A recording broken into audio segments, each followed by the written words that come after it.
Hello folks, Mike here at When Watches, and welcome to the video.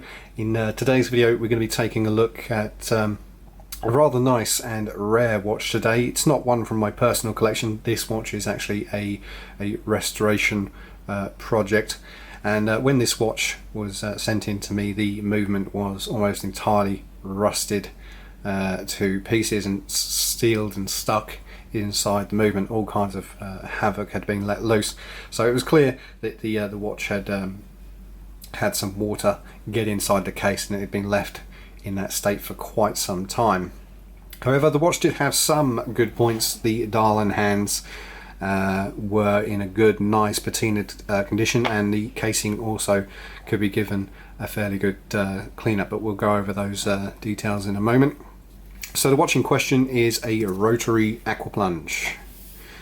Now these are reasonably rare nowadays. See if we can zoom in to the watch, get a better view. Maybe a little closer there. So this is a Rotary Aquaplunge.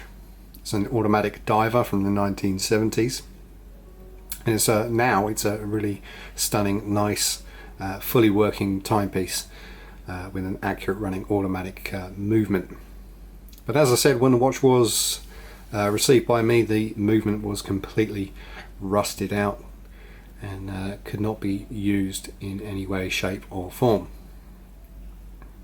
So it's a beautiful watch, and we can see a nice gloss black dial with 24-hour markers on the inside in white, and the 12-hour dial on the outside, and the lume on the hands and the dial have aged to perfection, so they're gorgeous creamy champagne kind of colour going on there.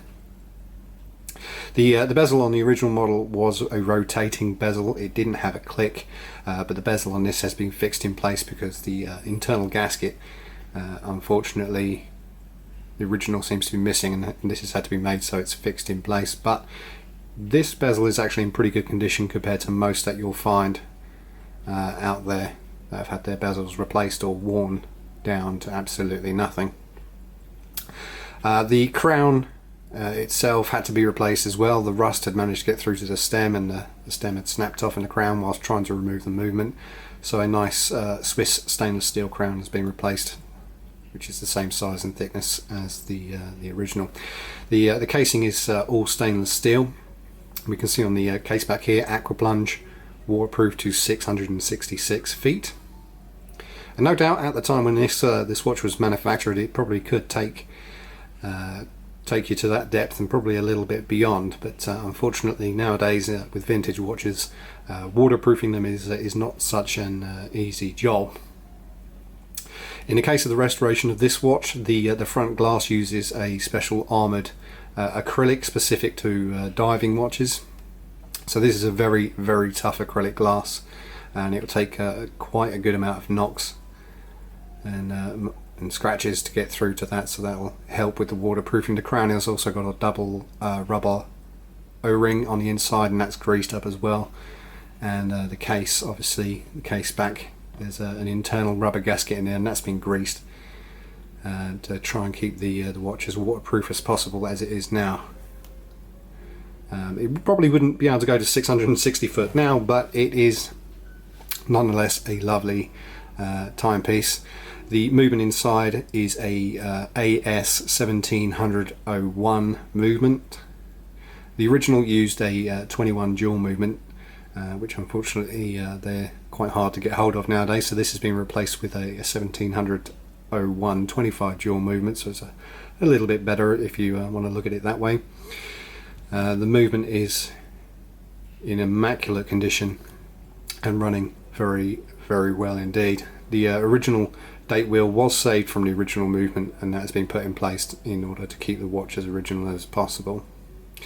The casing had a few marks, scratches and dents, as you can see here on the case back, but all things aside, the casing has been given a nice polish, although at the moment it's got a fair amount of fingerprints on it. But the casing has been given a polish up and clean, nice new crown, bezel's been restored so that it's still a feature of the watch. Beautiful dial and hands, and of course it's finished off with a lovely perforated rubber diving strap which probably also dates from the 70s. This is a player made in Switzerland. I don't know if we can really see that. Yeah, there we go, we should be able to focus there. So that's a player rubber watch strap specific for diving watches. It adds quite a nice character to an already really nice wristwatch. And there's the buckle end there. So overall, a very beautiful watch. See if we can zoom out to get the whole watch in the picture there. And this watch will be coming up for sale very shortly on ebay.co.uk.